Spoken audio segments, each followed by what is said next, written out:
ना बनता है और ना खाना। नौकरी पर जाने की बात करूं तो खाने को दौड़ते हैं मुझे। हाँ मम्मी, मैंने भी सुमित को कितनी बार कहा कि अगर नौकरी नहीं करनी तो कोई छोटी सी दुकान ही खोल लो। घर का खर्चा कैसे चलेगा? देखो दोपहर के 12 बजने आए और जनाब अभी तक सो रहे हैं। हाँ मम्मी, ईशा और सुहाना ठीक कहती हैं। अविनाश का भी यही हाल है। जब मैंने अपनी प्रेगनेंसी के बारे में कहा तो मुझसे कहने लगा, अरे दूसरी लड़कियां तो 9 9 महीने तक नौकरी करती है, बस डिलीवरी के टाइम छुट्टी लेती है। मोहिनी तुम भी नौकरी करो। अब मुझे कहाँ नौकरी मिलेगी? मम्मी बताओ अब मैं क्या करूँ? हे भगवान, क्या सोचकर घर जमाई दामाद लाई थी मैं कि मेरी बेटियां मेरे पास रहेंगी और खुश रहेंगी। लेकिन इन आलसी दामादों ने तो हमारी जिंदगी को भी प्रॉब्लम में डाल दिया है। मैं तो कहती हूँ मम्मी, हम लोग वापस अपनी जॉब पर जाना शुरू कर देते हैं। बता देते हैं इन लोगों को कि हमने प्रेगनेंसी का बहाना किया है। नहीं नहीं बेटा, ऐसी गलती भी मत करना। अगर तुमने ऐसा किया तो इन तीनों की आदत और खराब हो जाएगी। अरे आज नहीं तो कल कभी तो तुम प्रेग्नेंट होगी, तब वापस यही प्रॉब्लम आएगी। तब क्या करोगी तुम तीनों? हाँ मम्मी, आपकी बात तो बिल्कुल सही है। इन लोगों को तो सुधारना ही पड़ेगा। लेकिन कैसे? अपने बच्चों के आने की खबर सुनकर भी इन लोगों पर कोई असर नहीं हो रहा। पैसे कमाने के लिए घर से बाहर निकलना ही नहीं चाहते ये तीनों। अब मेरे दिमाग में एक प्लान आया है। तुम तीनों चिंता मत करो, उन तीनों को बुलाओ, फिर मैं बात करती हूँ। थोड़ी देर बाद कावेरी जी अपने तीनों दामादों को सामने बुलाकर अपनी बात कहना शुरू करती हैं। अविनाश, सुमित और विवेक, देखो बेटा, मैं ना तुम तीनों से बड़ा प्यार करती हूँ, इसीलिए तो तुम्हें घर जमाई बना कर रखा है मैंने। अरे मम्मी जी, सीधे सीधे कहिए ना, क्या बात है? प्यार तो हम भी आपको बहुत करते हैं। अरे मम्मी जी, आपकी इज्जत भी बहुत करते हैं। अरे भई, आपके जैसी सास और कमाने वाली बीवी सबको मिलती है क्या? हाँ मम्मी, विवेक और सुमित ठीक कह रहे हैं। आपकी बेटी से शादी करके मेरी तो जिंदगी ही अच्छी हो गई है। जानती हूँ मैं, और ये भी जानती हूँ कि तुम तीनों अपनी अपनी बीवियों से बहुत प्यार करते हो। बेटा बात ऐसी है कि हमारे कुल गुरु ने कहा है कि प्रेग्नेंट होने के बाद मेरी तीनों बेटियां शुरू के 4 महीने हमारे गांव में जाकर रहेगी, जहां मेरे चाचा जी रहते हैं।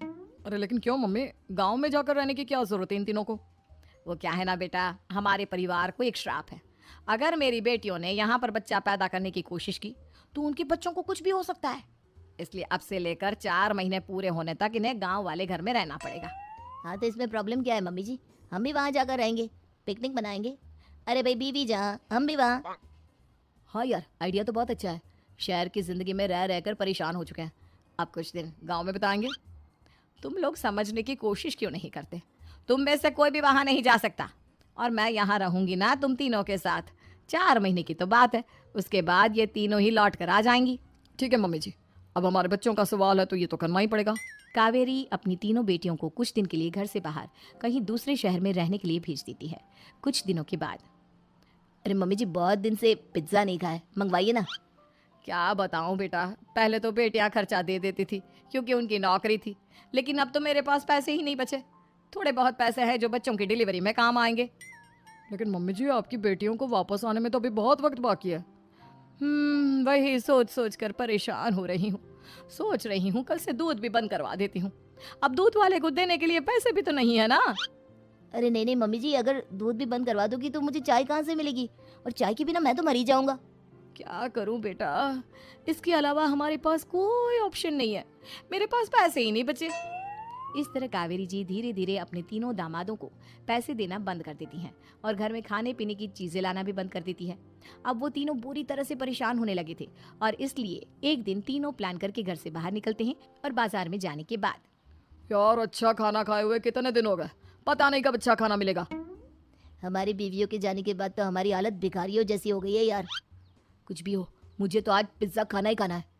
जेब में 1 रुपया नहीं है और पिज्जा खाएगा, कहाँ से आएंगे पैसे? अरे देख, वहाँ सामने बोर्ड पर क्या लिखा हुआ है? कंप्यूटर पर काम करने के लिए एक आदमी की आवश्यकता है।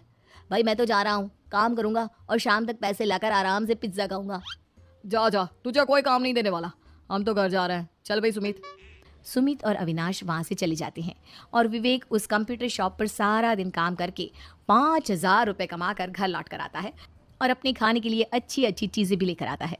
ये देखकर विवेक और सुमित के दिल में भी कुछ पैसे कमाने की इच्छा जागती है। अरे सुबह सुबह कहाँ चल दी है तुम? मम्मी जी, एक बहुत अच्छी जगह मिली है। कंप्यूटर पर काम करने के 5,000 मिले थे कल मुझे। अगर रोज काम करूंगा तो पूरे 40,000 की तनख्वाह। अरे वाह, ये तो बहुत अच्छी बात है दामाद जी, आपको जाना ही चाहिए। सुमित और अविनाश विवेक को इस तरह तरक्की करते देखकर परेशान हो जाते हैं और वो दोनों भी काम की तलाश में निकल पड़ते हैं। धीरे धीरे उन दोनों को भी काम मिल जाता है। अब कावेरी के तीनों दामाद छोटी मोटी नौकरी करके अच्छा पैसा कमाने लगे थे। एक दिन कावेरी उन्हें अपने पास बुलाती है। अरे वाह, विवेक 40,000 कमा लेता है, अविनाश 60,000 और सुमित तुम भी 40,000 के आसपास कमा ही लेते हो। कुल मिलाकर तुम अच्छे खासे पैसे कमा रहे हो बेटा। हाँ मम्मी जी, बहुत मजा आता है जब महीने के एंड में मोटी रकम हाथ में आती है। पूछिए मत मम्मी जी, घर में रहकर रोटी बना बना कर और तो जैसा महसूस होने लगा था मुझे तो। हाँ बेटा, तुम तीनों की बात तो बिल्कुल ठीक है। और जानते हो, अब तुम तीनों की पत्नियां भी वापस लौट कर आने वाली है। लेकिन मम्मी जी, अभी तो उन्हें गए सिर्फ 2 महीने हुए हैं। आपने तो कहा था वो 4 महीने के बाद लौट कर आएंगी। ऐसा कुछ नहीं है बेटा, मैं सिर्फ तुम तीनों को सबक सिखाना चाहती थी कि आदमी घर में बैठकर बीवी की कमाई खाता हुआ अच्छा नहीं लगता। इस दुनिया में हर इंसान को मेहनत करनी चाहिए, काम करना चाहिए, चाहे वो औरत हो या आदमी, ताकि अपने परिवार को संभाल सके। कावेरी की बात सुनकर उन तीनों को अपनी गलती का एहसास होता है और कावेरी उन्हें सच बता देती है कि ईशा, सुहाना और मोहिनी शहर में ही कहीं दूसरी जगह रह रहे थे। शाम के वक्त उन तीनों की पत्नियां लौट कर आ जाती है और कावेरी जी का परिवार एक खुशहाल परिवार की तरह रहने